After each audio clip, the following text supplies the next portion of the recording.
اگر حقیقت کی نظر سے کوئی آدمی کہنا چاہے تو یہ تاریخی لحاظ سے، زمانی لحاظ سے نہیں کہے گا کہ اگر ملوکیت یہی ہے کہ باپ کے بعد بیٹا آئے گا تو پھر اس کا باقاعدہ آغاز تو خود سیدنا علی کے عہد میں ہو گیا نا. سلامتی ہے ان آنکھوں پہ جو ہدایت پہ نظریں جمائے بیٹھی ہیں، ان کانوں پہ جو ذکر خیر کے منتظر رہتے ہیں، اور ان قدموں پہ جو ہدایت کی راہ پہ گامزن ہیں. ہم سے بڑی اچھی آپ نے جو مثال پیش کی ہے وہ مطابقت احوال رکھتی ہے. اس زمانے میں صورتحال تھی نہ کہ جو آج کل ہمارے یہاں ہو رہا ہے. چلو ہم سے اس میں ایک اور ذرا پہلو، تھوڑا سا نازک پہلو ہے، بیان کیجیے گا. بظاہر تو ہم کہتے ہیں جی مرکز میں ایک حکومت بن گئی، جیسے تیسے بنی، بغاوت کے نتیجے میں بنی. بہرکیف جی ایک عملی حکومت وہاں پہ بن گئی، اس کو صحابہ کی حمایت بھی حاصل تھی. اب آپ کا کوئی گرج ہے، آپ کے ذہن میں کوئی پرابلم ہے تو آپ آئیے بیٹھ کے اس کی حیثیت کو مان کے طے کریں. لیکن یہ بھی تو دین کہتا ہے کہ آپ سچائی کا ساتھ دیں، صداقت کا ساتھ دیں. ہمارے یہاں تو پھر یہ جو ماشاء اللہ ایڈمنسٹریٹر آتے ہیں، بڑے بڑے ڈکٹیٹرز آتے ہیں، یہ بھی تو اس طرح اعلان کرتے ہیں، لیکن نیچے اگر کوئی کھڑے ہونے کی ہمت کرے، کوئی بڑا فوجی اہلکار بھی اس کو بتائے جی آپ خلاف آئین کام کر رہے ہیں، تو اس کو تو سراہنا چاہیے بجائے اس کے کہ اس کی مذمت ہونی چاہیے. کیا شک ہے، ایسا ہی ہونا چاہیے. میں تو ہمیشہ یہ کہتا ہوں کہ غلط احکام کسی کو نہیں ماننے چاہیے، اپنی جان دے دینی چاہیے. لیکن یہ کہ کسی شخص کو مارنے کے لیے کہا جائے اور آپ جانتے ہو کہ وہ مظلوم ہے تو آپ مار دیں گے اس کو. اسی طرح سے کسی کو بغاوت کرنے کے لیے کہا جائے تو کیوں کریں گے بغاوت؟ میری تو کبھی یہ بات سمجھ میں نہیں آ سکی کہ فوج کو یہ حکم کیوں ماننا ہے کہ جائیے اور جا کر وزیر اعظم ہاؤس پر حملہ کر دیجیے. اس طرح کے موقع پہ ہر شخص کو اپنی بندوق رکھ لینی چاہیے. ہم ان احکام کو نہیں مانیں گے. ضروری نہیں کہ آپ جواب میں بندوق ہی اٹھا لیں، لیکن رکھ دیں. اور ایسے مواقع آئے ہیں کہ جب لوگوں کو اپنے ہی لوگوں پر گولی چلانے کے لیے کہا گیا تو انہوں نے اس موقع پر ہتھیار رکھ دیے. یہ معاملہ تو خود ہمارے ہاں کہ آپ کے علم میں ہونا چاہیے کہ جب PNA کی تحریک چل رہی تھی اس وقت پیش آ گیا. ہر آدمی کا ایک اخلاقی وجود ہے. یہاں جب ویتنام کی جنگ ہوئی ہے، یہ آپ کے علم میں ہے کہ بعض لوگوں نے اس کو غیر اخلاقی قرار دے کر اس میں شامل ہونے سے انکار کر دیا. خود محمد علی کی داستان ہر آدمی کو معلوم ہے، جو بہت مشہور باکسر ہوئے. تو اس لیے ایسے مواقع آ جاتے ہیں کہ جب احکام نہیں مانے جاتے. نقطہ واضح ہوا، آگے بڑھاتے ہیں. اچھا ہم سب یہ بات بیان کیجیے گا، آپ نے فرمایا تھا حسن زن سے دیکھیں تو معاملات الگ نظر آئیں گے، سوء زن سے دیکھیں تو دونوں طرف آپ بالکل ایک دوسری کہانی سنا سکتے ہیں. ایک سوال بڑا کھٹکتا ہے، وہ یہ کہ سیدنا عثمان کے ساتھ جو کچھ معاملہ ہوا، ظاہری بات ہے دفتن ایک دم آنکھ چپکتے تو نہیں ہوا. کو باغیوں نے بات چلائی ہوگی، کون تک بات پہنچی ہوگی، کو محاصرہ ہوا، اس میں دن لگے، بلکہ کہتے ہیں ہفتوں لگ گئے. تو اس دوران ایک صوبے کے گورنر ہیں سیدنا امیر معاویہ، طاقتور ترین گورنر ہیں، ان کے پاس فوج بھی ہے، مال بھی ہے، سب کچھ ہے. تو وہ اس پورے دوران کہاں غائب تھے؟ یعنی وہ آتے سیدنا عثمان کو بچانے کے لیے، ان کی مدد کرتے اور باغیوں سے جان چھڑا دیتے ان کی. جی اگر کبھی اندازہ کر لیجیے کہ وہاں سے اگر لوگ چلتے تو کتنے مہینے میں پہنچتے. یہ آج کا زمانہ نہیں ہے کہ جہازوں پر آپ منتقل ہو جائیں گے. 3-3.5 مہینے کا سفر ہے، اتنی آسانی سے نہیں پہنچا جا سکتا. اور دوسرے یہ کہ یہ فیصلہ تو سیدنا عثمان کو کرنا تھا. وہ اگر فیصلہ کرتے، اس وقت وہ حکمران تھے، ان کا کام تھا. جب وہ دنیا میں نہیں رہے تو اب اقدام کرنے کا حق کسی شخص کو حاصل ہو گیا. ان کی موجودگی میں تو یہ فیصلہ ان کو کرنا تھا. ان کو بار بار مدینہ میں بھی لوگوں نے کہا کہ آپ اقدام کریں، ان باغیوں کی گردن مار دی جانی چاہیے. وہ اس کے لیے آمادہ نہیں. ان کا میں یہاں خون نہیں بہنے دوں گا، میں اپنی مدافعت میں کوئی قدم نہیں اٹھاؤں گا. ان کے فیصلے کی وجہ سے، اور پھر یہ کہ خیال بھی لوگوں کا، آپ سارے حالات پڑھیں تو یہ تھا کہ یہ اس طرح کے لوگ ہیں، آ گئے ہیں، چڑھ دوڑے ہیں، کچھ مذاکرات ہوں گے، کچھ بات ہوگی، ختم ہو جائے گا معاملہ. یعنی جس طرح سیدنا عثمان نہیں چاہتے کہ خون ریزی ہو تو بات چیت سے حل ہو جائے گی بات. کوششیں بھی ہوئیں اس کی، اور کسی کے وہم و گمان میں بھی نہیں تھا کہ نوبت وہاں پہنچ جائے گی کہ ان کو شہید کر دیا جائے گا. تو ہو گیا وہ معاملہ. اس میں سیدنا عثمان کا فیصلہ ہے جس کی وجہ سے یہ سب ہوا. وہ چاہتے تو بلا لیتے، چاہتے تو پہلے سے لوگوں کو مطلبے کرتے، کیونکہ آثار نظر آ رہے تھے. انہوں نے کوئی جنگ مدینے میں کرنا پسند نہیں فرمایا. اچھا نقطہ آپ نے واضح کیا. محض لوگوں کی اطلاع کے لیے غام صاحب نے اس پوری گفتگو میں کسی، اس کو آپ کہتے ہیں خبر واحد، کوئی تاریخی حکایت، اس کو پیش نہیں کیا، بلکہ جو مسلمہ چیزیں ہیں اور جو علم اور عقل کہتے ہیں اس کو رکھا ہے. غام صاحب میں نے جب مطالعہ کیا اس موضوع پہ تو یہ چیزیں بھی سامنے آئیں کہ باقاعدہ خط و کتابت ہوئی ہے سیدنا عثمان اور امیر شام اس وقت کے جو تھے سیدنا امیر معاویہ، اور انہوں نے ان کو آفر کی کہ آپ یہاں کوفہ تشریف لے آئیں. انہوں نے اس کو ڈکلائن کیا. انہوں نے یہاں تک آفر کی کہ میں یہاں بھیجتا ہوں، تب بھی انہوں نے یہ کہا کہ میں اللہ کے پیغمبر کے اس شہر کے اندر خون ریزی نہیں چاہتا. تو یہ چیزیں بھی مواد موجود ہے، سب کچھ موجود ہے. یعنی اس کی بڑی کوششیں ہوئی ہیں. خود مدینہ کے اپنے لوگوں میں سے بھی بعض لوگوں نے یہ کہا وہ اس کے لیے راضی نہیں ہوئے. یعنی مجھے تو ان کے اس راضی نہ ہونے سے اختلاف ہے. ان کو ان باغیوں کی گردن مار دینی چاہیے تھی. یہ کسی کا کام نہیں ہے. میں نے ایک مرتبہ لکھا بھی تھا کہ ان کی جگہ سیدنا عمر ہوتے تو اس کی نوبت نہ آتی. انہوں نے اپنی جان دے دی. یہاں پر بھی دیکھیے حسن نیت کا پہلو ہے، لیکن وہ عثمان نہیں تھے محض، وہ اس وقت مسلمانوں کے حکمران تھے، اور اس منصب کی حفاظت ان کو کرنی چاہیے. اس طرح کے باغی اگر روز آ کے قبضہ کر لیں تو حکومت کا نظم نہیں چل سکتا. میرا خیال ہے کہ ان کی غیر معمولی کریم النفسی، ان کی شرافت طبع اور ان کا اپنی ذات کے لیے جنگ سے گریز، یہ اس بڑے حادثے کا باعث بن گیا. تو واضح ہو گیا. آگے بڑھاتے ہیں سلسلہ گفتگو کو. اچھا ہم سے بھی بیان کیجیے گا کہ ملوکیت کا نظام شروع ہوا، اس سب کے بارے میں جو کچھ اعتراضات ہیں وہ سیدنا امیر معاویہ پہ کیے جاتے ہیں.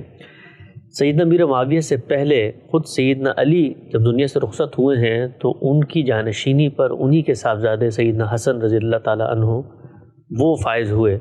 تو اگر حقیقت کی نظر سے کوئی آدمی کہنا چاہے تو یہ تاریخی لحاظ سے، زمانی لحاظ سے نہیں کہے گا کہ اگر ملوکیت یہی ہے کہ باپ کے بعد بیٹا آئے گا تو پھر اس کا باقاعدہ آغاز تو خود سیدنا علی کے عہد میں ہو گیا نا. میرے نزدیک تو جتنی قیادت اس وقت تھی وہ ملوکیت ہی کے اصول پر کھڑی تھی. کوئی بھی ہوتا، یعنی اگر سیدنا ابو بکر کے صاحبزادے کو حکومت دی جاتی تو صاحبزادہ ہونے کی وجہ سے ان کی یہ حیثیت تھی. اسی طرح کا معاملہ سیدنا عبداللہ بن زبیر کا تھا. یہی صورتحال سیدنا حسن کی، سیدنا حسین کی تھی. تو ہوا کیا تھا؟ وہی ہوا جو دنیا میں ہوتا ہے کہ جو بڑے لوگ تھے، 8 10 12 لوگ ہی ہیں نا جو بہت بڑے لوگ تھے اور جنہوں نے رسالت مآب صلی اللہ علیہ وسلم کے بعد قیادت سنبھالی. میں نے عرض کیا تھا کوئی 1 سوا لاکھ کے قریب اس وقت صحابہ کرام ہیں، انہی کے پاس اقتدار ہے، انہی کے درمیان امرہم شورا بینہم کی بنیاد پر فیصلے ہو رہے ہیں. انہوں نے جو قیادت اس وقت تک پیدا کی ہے وہ قیادت ختم ہو گئی تھی. یعنی اگر ان میں سے کوئی 2 4 لوگ رہ گئے تھے تو وہ بھی جنگ جمل میں ختم ہو گئے. یہ صورتحال ہے جو اس وقت درپیش تھی. اب جو قیادت سامنے تھی وہ اصل میں صاحبزادگان ہی تھے. یعنی جو بڑے لوگ دنیا سے رخصت ہوئے مسلمانوں کی قیادت کے، ان کی اولاد میں بعض جو نمایاں یا ممتاز لوگ تھے انہی کی جانب لوگوں کی نگاہ پڑ سکتی تھی. تو یہ صورتحال تھی. سیدنا علی نے البتہ یہ نہیں کیا کہ وہ ان کو نامزد کر دیں یا کہیں، انہوں نے صرف یہی کہا کہ یہ لوگ خود فیصلہ کر لیں. تو لوگوں کی نگاہ بھی انہی خاندانوں پر پڑتی ہے. ہونا تو لازماً انہی میں سے کسی کو تھا.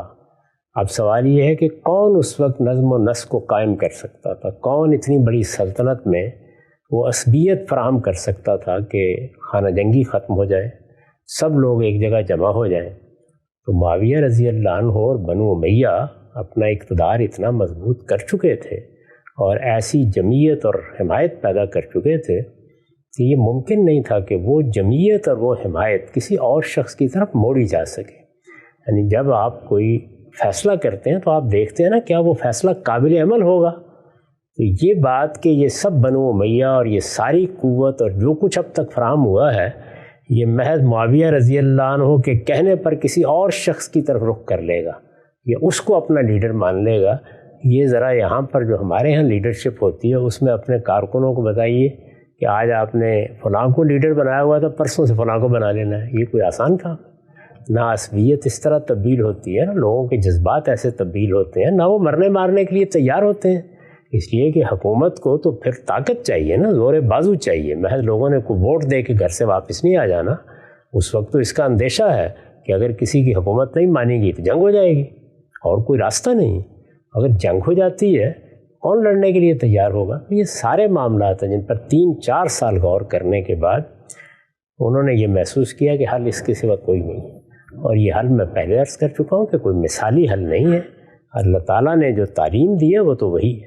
اس کی کوشش کرو کہ تم لوگوں کی رائے کی بنیاد پر حکومت قائم کرو. لوگوں کی رائے انہوں نے بھی لی لیکن لوگوں کی جو رائے بھی سامنے آئی وہ بھی یہی کہہ رہی تھی کہ یہ چلے گا نہیں نظام اگر اس کو ایک خاندان میں نہیں رکھا گیا۔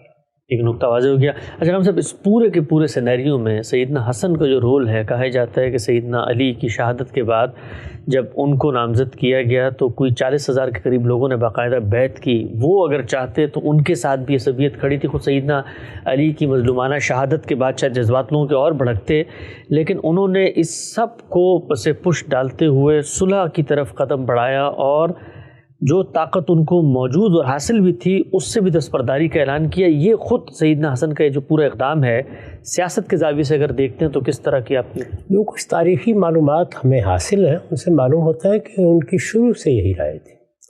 ان کا خیال یہ تھا کہ اس وقت ان باغیوں کے کہنے پہ اقتدار نہیں سنبھالنا چاہیے۔ وہ یہ سمجھتے تھے کہ جو گورنروں کو معزول کرنے کا اقدام کیا گیا، خاص طور پر معاویہ رضی اللہ عنہ جیسی طاقتور شخصیت کو، وہ بھی نہیں ہونا چاہیے۔ تو ان کی آراء ذرا مختلف تھیں اس معاملے میں، لیکن ظاہر ہے کہ وہ آراء دے ہی سکتے تھے، فیصلہ تو سیدنا علی کو کرنا تھا۔ جو ہمدردی کی آپ نے بات کہی ہے وہ نہیں پیدا ہو سکتی تھی۔ اس کی وجہ یہ ہے کہ شہادت خارجیوں کے ہاتھ سے ہوئی تھی، یعنی ایسا نہیں ہے جنگ جمل لڑنے والوں کے یا جنگ صفین لڑنے والوں کے ہاتھ سے معاذ اللہ شہادت ہو گئی۔ شہادت خوارج کے ہاتھ سے ہوئی۔ خوارج خود سیدنا علی کے لشکر کے لوگ تھے۔ یہ آپ دیکھیے نا کہ خود ان کے خلاف ان کے اندر سے بغاوت ہو چکی تھی۔ خوارج کون تھے؟ یہ ان کے ساتھی ہیں۔ تحکیم پر جب وہ راضی ہو گئے کہ آئیے بیٹھ کے کچھ صلح صفائی کی بات کر لیتے ہیں، ثالثی کرا لیتے ہیں، تو انہوں نے بغاوت کر دی۔ تو بغاوت کر کے الگ ہوئے تھے۔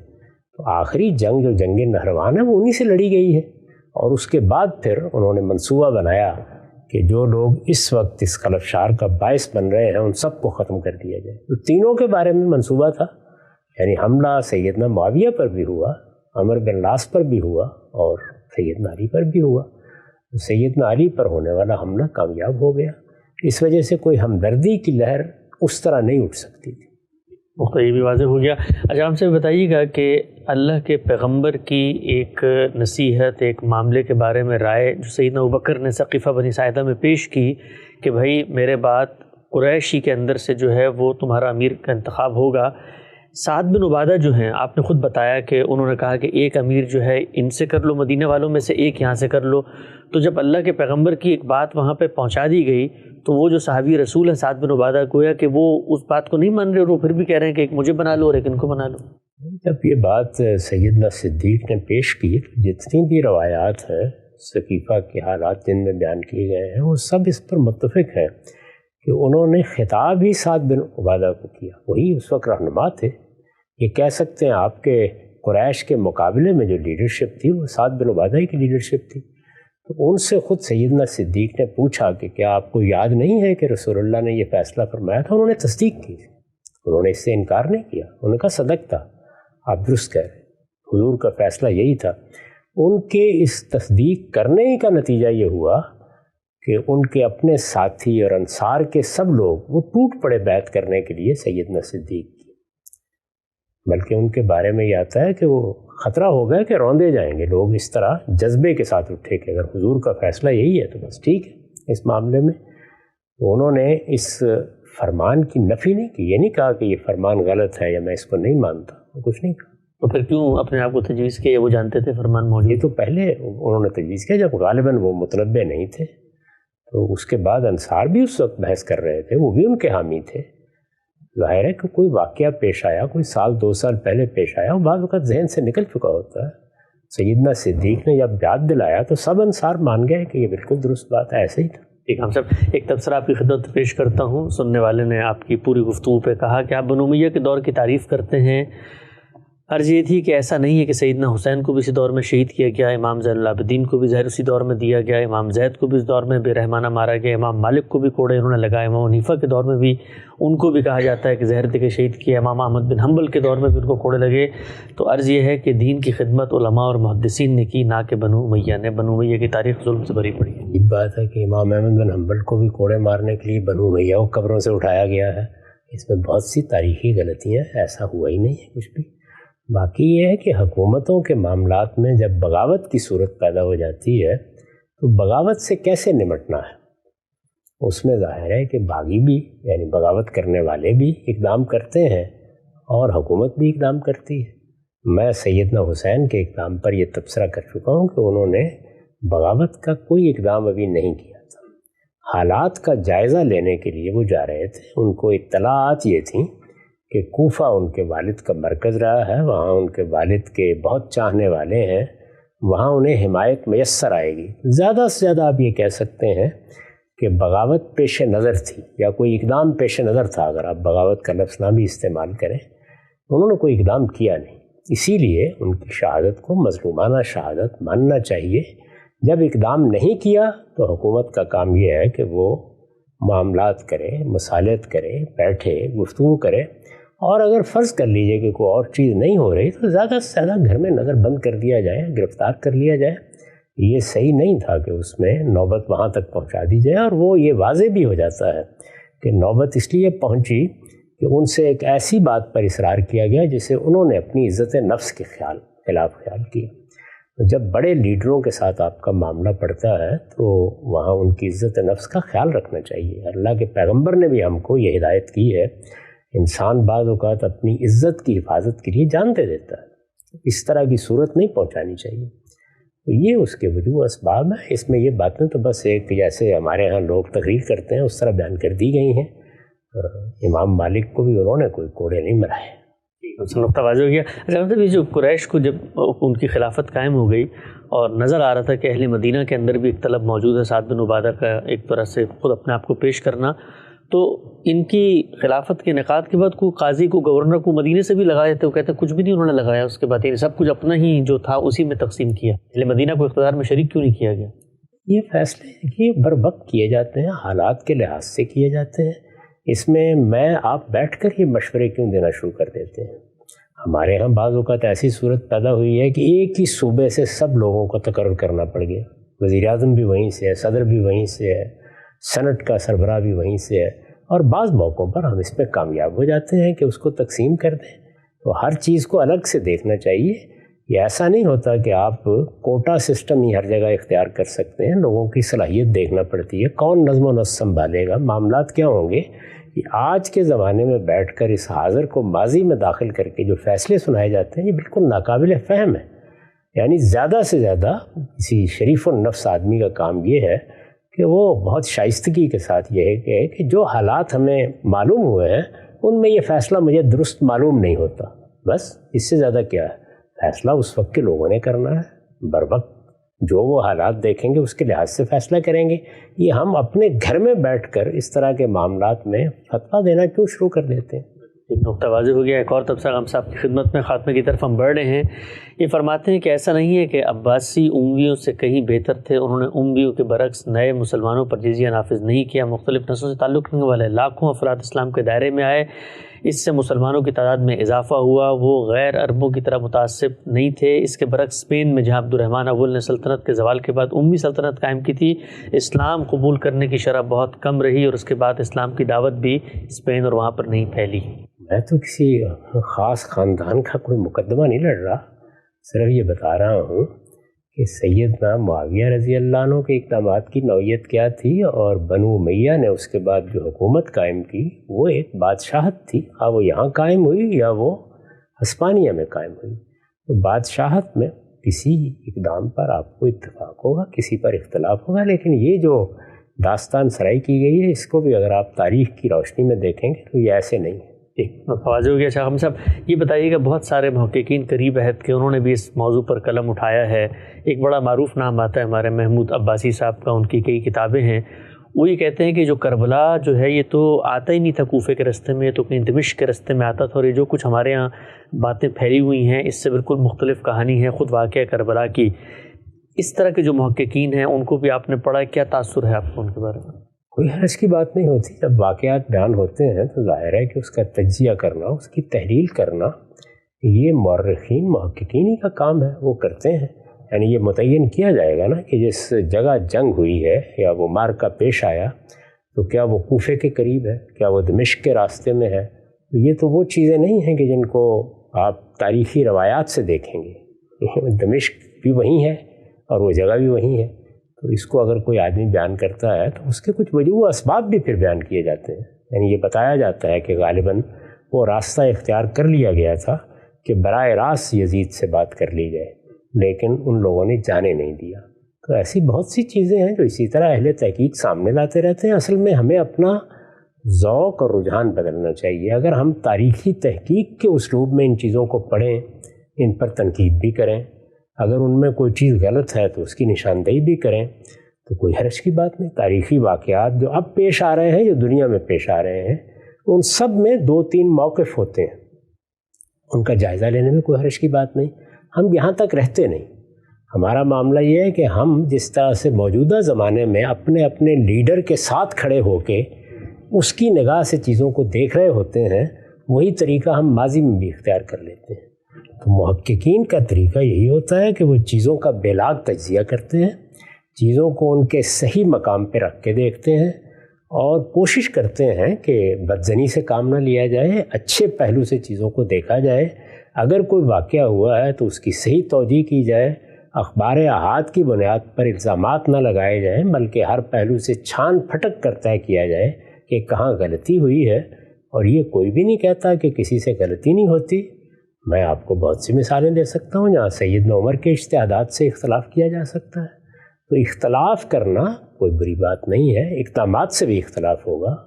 یعنی ایک جگہ پر باغیوں کے خلاف کوئی کارروائی ہوتی ہے. ابھی ہم سیدنا عثمان کے بارے میں بات کر رہے تھے کہ ان کو کارروائی کرنی چاہیے تھی. ادب سے عرض کر رہے ہیں. ظاہر ہے کہ وہ بہت جلیل القدر شخصیت ہے، رسول اللہ صلی اللہ علیہ وسلم کے بہت قریبی صحابہ میں سے ہیں، سابقون الاولون میں سے ہیں. انہوں نے ایک فیصلہ کیا تو کہہ رہے ہیں نا، ادب کے ساتھ کہہ رہے ہیں کہ انہیں اقدام کرنا چاہیے تھا. اب الٹ کے دیکھیے، وہ اقدام کرتے. ہو سکتا ہے کہ کسی جگہ یہ بحث ہو جاتی کہ ہاں تو بہت سخت اقدام کر دی، رسول اللہ کے شہر میں نہیں ہونا چاہیے، یہ رسول اللہ کے شہر میں اس طرح نہیں ہونا چاہیے تھا، یا مسجد میں یہ کام کر دیا. تو کسی بھی اقدام کے بارے میں سب بحثیں ہوتی ہیں. وہ علمی طریقے سے کریں تو کوئی حرج نہیں. یہ جو فرقہ وارانہ اسالیب ہیں، یہ جو ایک دوسرے پہ طعن و تشنیع ہے، یہ جو کسی کو مجرم ٹھہرا کے گفتگو کرنے کا طریقہ ہے اور سیاسی چیزوں کو سیاسی زاویہ نظر سے دیکھنے سے گریز ہے، میری ساری کاوش یہ ہے کہ میں کوشش کروں کہ آپ اس طرح دیکھنا سیکھیں. یعنی چیزوں کا جذباتی طریقے سے بیان کرنا، یہ جس طرح کے آپ بیان فرما رہے ہیں، یہ مسئلے کا حل نہیں ہوتا. الزامات کی فہرست موجودہ زمانے میں ایک پارٹی سے کہیے دوسری کے خلاف، دوسری سے کہیے وہ پہلی کے خلاف پڑھ دے گی. لیکن جب آپ تنقید میں جاتے ہیں تو ہر شخص کا ایک موقف ہوتا ہے. تو علم یہ کہتا ہے یا تحقیق یہ کہتی ہے کہ آپ دوسرے کے موقف کو اس کی جگہ پر بیٹھ کر پہلے بتائیں. اس کے بعد اگر آپ کا اختلاف ہے تو اس کو علمی اختلاف کے طریقے پہ بیان کریں. لیکن اتہام، الزام تراشی، لوگوں کو مجرم بنا کے کھڑا کر دینا، یہ طریقہ پروپیگنڈے کا طریقہ ہے. اور بدقسمتی سے ہمارے ہاں مذہبی فرقے پروپیگنڈا کرتے ہیں. ان کو یہ توفیق ہی نہیں ہوتی بلکہ سلب ہو جاتی ہے ان سے کہ وہ کسی چیز کا تجزیہ کر کے توازن سے کوئی رائے دے سکے.